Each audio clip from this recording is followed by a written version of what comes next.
नजम सेठी का एक स्टेटमेंट है, वहाँ से हम बात शुरू कर लेते हैं। नजम सेठी, क्योंकि आप जानते हैं नवाज शरीफ के बहुत करीब है, एक ही कश्ती में लेटे भी हुए हैं माजी में, और बड़ी इनकी मुलाकातें भी रहती हैं आपस में। तो इनके फैमिली किस्म के ताल्लुकात हैं, पहले नहीं हुआ करते थे, लेकिन गुज़िश्ता एक डेढ़ दहाई से इनके बड़े अच्छे ताल्लुकात चल रहे हैं। तो इसमें नजम सेठी ने कहा कि आवाम तपी हुई है, नून लीग का ग्राफ लगातार गिर रहा है, मियाँ साहब सख्त परेशान हैं, वो आईएमएफ के सख्त खिलाफ हैं, मगर मजबूरी है। अब आईएमएफ के खिलाफ है तो फिर आईएमएफ से पैसा क्यों लेते हैं आपने तो रिकॉर्ड कर्जे ले लिए, मजबूरी है। मियाँ साहब ने इजलास बुलाया कि अवाम से ताल्लुकात बेहतर रखें, वोट बैंक पक्का करें, किसी भी वक्त कुछ भी हो सकता है। अब तो साबिक secretary election commission Kanwar Dilshad ने भी इलेक्शन की बात की है। वैसे वो लोग तो ये भी कह रहे हैं कि फील्ड मार्शल आसिम मुनीर सदर पाकिस्तान बनना चाहते हैं। देखिए, पूरा मुल्क तो आसिम मुनीर साहब के कंट्रोल में है, तो वो सदर पाकिस्तान क्यों बनना चाहते हैं? कभी आपने ये सोचा? मैं आपको बताता हूँ कि क्यों बनना चाहते हैं। ये बड़ी सादी सी बात है। आसिम मुनीर साहब कुछ भी कर लें, पाकिस्तान को जितना मर्जी कंट्रोल कर लें, डोनाल्ड ट्रंप से जितनी मर्जी तारीफ़ें करवा लें, लेकिन उन्हें आलमी सतह पे महज़्ज़ब ममालिक में कभी भी एक सरकारी मुलाजिम से ज़्यादा प्रोटोकॉल नहीं मिलेगा। ये चीज़ तकलीफ़ देती है। जब अपने मुल्क के अंदर आप मौजूद होते हैं तो आपके लिए हर चीज़ रुक जाती है। सदर पाकिस्तान की गाड़ियाँ भी रोक कर आपको गुजारा जाता है। वज़ीर आज़म जो है वो आपके जूते पॉलिश करता है दिन रात, और आपके कहने के ऊपर हाँ बोलता है, आपके कहने के ऊपर ना बोलता है। और जैसे ही आप पाकिस्तान से बाहर जाते हैं तो आपकी हैसियत एक सिक्योरिटी गार्ड जैसी हो जाती है कि ये सरकारी मुलाजिम है। यूरोप में आप चले जाते हैं तो आपको सरबराह मुमलिकत वाला प्रोटोकॉल नहीं मिलता, क्योंकि आप पाकिस्तान में जितना मर्जी गंद मार लें, यूरोप में, अमेरिका में, बाकी ममालिक में जब आप वहाँ जाते हैं तो वो आपको वैसे ही ट्रीट करते हैं जैसे एक सरकारी मुलाजिम का प्रोटोकॉल है। तो ये दिल में ख्वाहिश तो जागती है ना कि इतना सारा कुछ करने के बाद भी मुझे वो इज्जत नहीं मिलती जो ये इसको मिलती है, आसिफ अली जरदारी को या शहबाज शरीफ को। तो अगर एक आईनी ओहदा साथ में लग जाए, वैसे तो इन्होंने अपना ओहदा भी आईनी कर लिया कि अब अगर आर्मी चीफ को आपने हटाना है तो आपको 2/3 अक्सरियत चाहिए होगी। वैसे ये भी एक मजाक है, ये तो वजीर आजम का अपना इख्तियार है कि वो जब चाहे आर्मी चीफ को तब्दील कर दे। अभी अमेरिका के अंदर उनके वजीर जंग ने, पीट हेग्सेथ ने, वो अपना चीफ उन्होंने बदल दिया। किसी ने, अपोजिशन ने, हुकूमत ने, किसी ने आवाज़ ही नहीं उठाई। उन्होंने कहा ठीक है भाई, इसका इस्तेकाक है, इसने बदल दिया। पाकिस्तान में आर्मी चीफ इतने डरे हुए हैं कि उन्होंने अपने आप को मजबूत करने के लिए एक तरीकाकार अडॉप्ट किया और अब अपने आप को एक आईनी किस्म का बंदा बना लिया कि आप 2/3 अक्सरियत के बगैर आप मुझे नहीं हटा सकते मेरी सीट पे से। तो कभी के दिन लंबे और कभी की रातें। तो मामला यह है कि वो बनना तो चाहते हैं सदर, आर्मी चीफ भी सदर बनना चाहते हैं। अब जो एक और खबर है कि 28वीं आईनी तरमीम आ रही है। ये जो 28वीं आईनी तरमीम है, इन सबको डर है कि अगर इलेक्शन आ गए तो इसको अगर हमने तब्दील ना किया हुआ ना तो इलेक्शन में हम फारग हो जाएंगे। अब सारे अपना अपना अंदाज़ा लगा रहे हैं कि हम इसमें क्या हासिल कर सकते हैं। यानी मिलिट्री एस्टेब्लिशमेंट या आसिम मुनीर साहब बैठ के ये देख रहे हैं कि मैं 28वीं आईनी तरमीम में क्या कुछ हासिल कर सकता हूं। तो वो अलग अलग ऑप्शंस पे गौर कर रहे हैं। यानी ऑप्शन ये भी है कि फील्ड मार्शल के ओहदे के ऊपर अगर कोई है तो वो सदारत के लिए अहल हो सकता है, ये भी एक ऑप्शन पे गौर किया जा रहा है। और एक ऑप्शन ये भी है कि अगर कोई फील्ड मार्शल के ओहदे पे है, क्योंकि इस ओहदे को अलग कर दिया ना उन्होंने फौज से, जो जंग जीतेगा, कामयाब होगा, उसको फील्ड मार्शल का ओहदा मिलेगा, तो उसके लिए फिर अलग है, वो उसको इस्तिस्ना भी है पूरी जिंदगी के लिए, जो और किसी फौजी के लिए नहीं है। लेकिन फील्ड मार्शल के लिए, आर्मी चीफ होगा तो उसके लिए नहीं होगा, फील्ड मार्शल के लिए जो वो इस्तिस्ना भी है, ये भी उन्होंने अपने लिए हासिल कर दिया आसिम मुनीर साहब ने। तो वो सदारत के अब ख्वाब देखना शुरू हो गए। उनके दिमाग में अपनी चीज़ें चल रही हैं, हमने 18वीं आईनी तरमीम कैसे ख़त्म करनी है, हमने सूबों के इख्तियारात कैसे लेने हैं, हमने पाकिस्तान को ज़्यादा काबू कैसे करना है। तो उनके अपने गोल्स हैं, सियासतदानों के अपने। कभी लोग वोट ही नहीं डालते, अब क्या करें। नौजवान सारे के सारे इमरान खान के साथ खड़े हैं, वो बात ही नहीं सुनते। उनको बात यहाँ से समझाओ, वहाँ से वो नहीं समझते, दूसरी तरफ समझाओ वो अगली बात कर देते हैं। नौजवानों के सवालात के जवाबात है नहीं, अब करें क्या, जाएं किधर। तो ये एक तजवीज़ जनाब, ये राणा सनाउल्लाह साहब ने एक मरतबा फिर वो टॉक शो में बात कर रहे थे, सलीम साफ़ी साहब से गालिबन मैंने सुना वो क्लिप।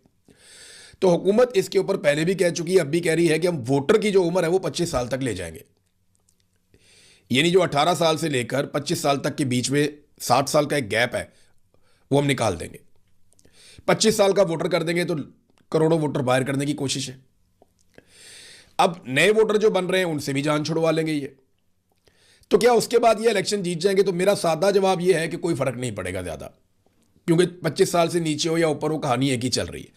लेकिन एक सवाल है मेरा, वो ये कहते हैं कि जब वोट लेने के लिए यानी इलेक्शन लड़ने के लिए जब आपकी उम्र 25 साल है, तो फिर इलेक्शन में वोट डालने के लिए आपकी उम्र 18 साल क्यों है? ये सवाल राणा सनाउल्लाह साहब ने पूछा। तो मिच्योर होना चाहिए बंदे को। तो मेरा सादा सादा इसके ऊपर सवाल यह है कि 17 साल का लड़का फौज में भर्ती हो जाता है, सेकंड लेफ्टिनेंट, और वो मुल्क की हिफाजत की अहम तरीन जिम्मेदारी उसको दे दी जाती है, वो भी आप 25 साल कर दें। फिर जो लेक्चरर भर्ती होता है, जो अगली कौम की तरबियत करता है, 17वें ग्रेड के अंदर चला जाता है, वो 21 साल की उम्र में हो जाता है, वो भी आप 25 साल कर दें। फिर जो आपका सीएसएस का एग्जाम है, वहां पे जो सीएसएस करके ऑफिसर आके भर्ती हो जाते हैं, जो अहम तरीन सरकारी ड्यूटीज करते हैं और बहुत बड़ी रिस्पॉन्सिबिलिटी उन्हें मिलती है, वो उम्र 21 साल है। फिर अगर आपने सिविल जज बनना है, आप इम्तिहान में जाते हैं, आप जज बनते हैं, 22 साल की उम्र में आप जज बन जाते हैं और आप लोगों के फैसले करते हैं बैठ के, अहम तरीन फैसले, 22 साल। तो वोटर 25 साल का क्यों? ये सवाल जो है ना, पूरी दुनिया में लोग वोटर की उम्र कम कर रहे हैं, 17 साल, इससे नीचे लेकर जाना चाह रहे हैं। कई ममालिक गौर कर रहे हैं कि हम 16 साल तक वोटर की उम्र कर दें, और इससे नीचे भी ले जाने की बात हो रही है कि नौजवानों का हिस्सा सरकार के अंदर बढ़ाया जाए ताकि नौजवानों का एतमाद बढ़े, वो सिस्टम का हिस्सा बनने के लिए ज्यादा आमादा हो और पॉलिटिकली वो ज्यादा इन्वॉल्व हो चीजों के अंदर, वो अपने मुल्क के बारे में, अपनी कौम के बारे में ज्यादा सोचना शुरू करें, पॉलिटिकल अवेयरनेस आए। दुनिया ये सोच रही है, हम कह रहे हैं नहीं, हम 25 साल तक लेकर जाएंगे, क्योंकि इस वक्त सियासतदानों का मफाद है। इलेक्शन जीतने के लिए पाकिस्तान की मिलिट्री एस्टेब्लिशमेंट और उनके साथ मिली हुई जमातें, ये किसी भी लेवल तक जाएंगे। मैं आज की बात कर रहा हूं, हो सकता है कल एक दिन आए कि नवाज शरीफ फौज के खिलाफ खड़ा हो जाए। वैसे तो मुश्किल ही लगता है, क्योंकि नवाज शरीफ जब भी फौज के खिलाफ खड़ा हुआ या फौजी मुदाखलत के खिलाफ खड़ा हुआ, नवाज शरीफ अपनी जाती पॉलिटिक्स के लिए खड़ा हुआ, पाकिस्तान के लिए कभी नहीं खड़ा हुआ। जैसे ही मौका मिला, नवाज शरीफ वापस जाके गोद में बैठ गया। हमेशा नवाज शरीफ ने यही किया।